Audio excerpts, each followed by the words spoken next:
চিটাগাংয়ের রাউজান আপনার বলেন রাউজানে কিন্তু আমরা একটা অপারেশন করে কত 11টা না কটা হাতিয়ার উদ্ধার করা হয়েছে না 11টা হাতিয়ার উদ্ধার করা হয়েছে এবং ওই সন্ত্রাসীও বেশ কয়েকজনকে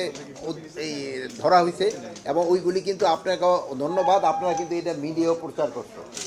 আপনারা যদি বলার পরে কিন্তু আমরা এটা করছি তারপরে আমি বলবো রাউজান ফটিকছড়ি এই জায়গাগুলি একটু ডিফিকাল্ট এলাকা এটা আগেও ডিফিকাল্ট এলাকা ছিল এখন আমি বলবো ঠিক আছে যেহেতু এই এলাকাটা তো প্লেন না অন্যান্য এলাকার মানুষ যেহেতু অঘটন ঘটে তারা আবার পাহাড়ে চলে যায় যেহেতু এই উপজেলাগুলি অর্ধেক পাহাড় অর্ধেক হলো আবার সমতল এলাকায়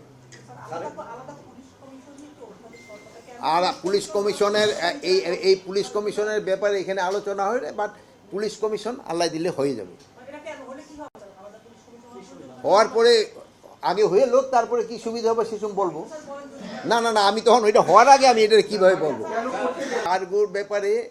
ওই যে অগ্নিকাণ্ডটা ঘটনা ঘটছে ওই জায়গায় একটা কিন্তু কমিটি গঠন করা হয়েছে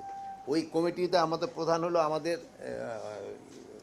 সিনিয়র সচিব প্লাস উনি অলরেডি 4টা না 5টা দেশে চিঠি দিয়েছে 2-1টা দেশ থেকে অলরেডি এক্সপার্ট আসছে আর ওখানে যে হাতিয়ার চুরি হয়েছে এই সম্বন্ধে এখনও ইনভেস্টিগেশনের পরে আমরা জানতে পারবো যে চুরি হয়েছে কি হয় নাই বাট এটা হলো একটা ইসে বাট উনি নিজেও কিন্তু ইনভেস্টিগেশন করতেছে যদি চুরি হয়ে থাকে যদি সেই সময়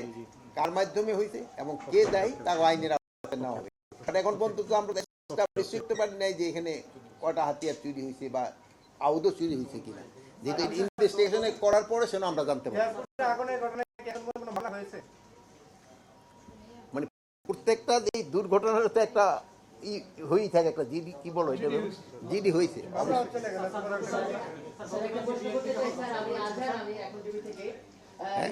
উনি আবার আপনার আগে বলছিল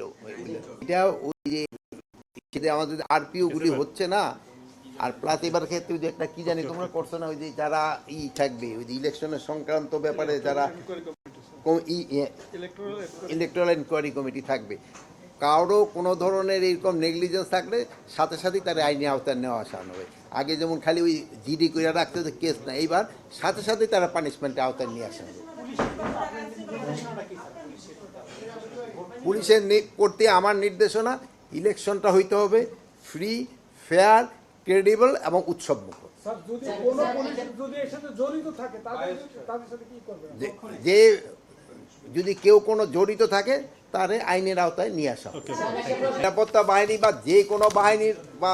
যে সিভিলে যার কাজ মাধ্যমে কোনো হত্যাকাণ্ড হোক না কেন ওটা প্রত্যেকটাই আইনের আওতায় এবং আইনের মাধ্যমে ওইটার ফয়সালা করা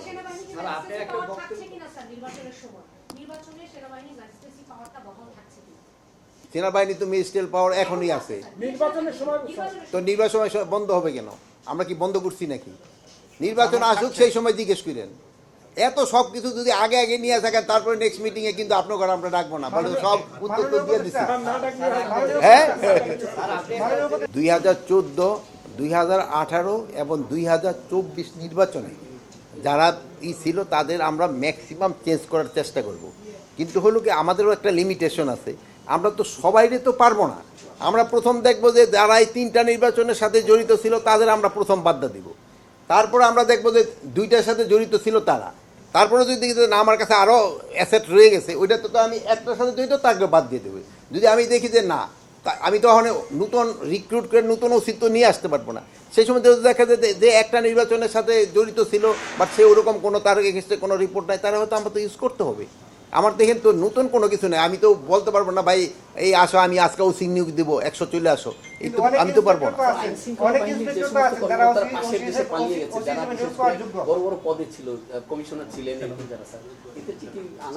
এদের আনার আমরা সর্বাত্মক চেষ্টা করতেছি তাদের আনার জন্য এই ব্যাপারে আপনারাও একটু সোচ্চার হবেন আপনারা সব সময় লিখবেন আর ওই দেশে সাংবাদিকরা যে সময় বলে আপনারা তো গেছিলেন সেই সময় আপনারা জিজ্ঞেস করতে পারতেন ভাই তোমরা এই সব ক্রিমিনালকে কবে ফেরত দিবা আমাদের কাছে তারা না দে আর অল ক্রিমিনাল তাদের আমরা যে কোনো সময় পাইলেই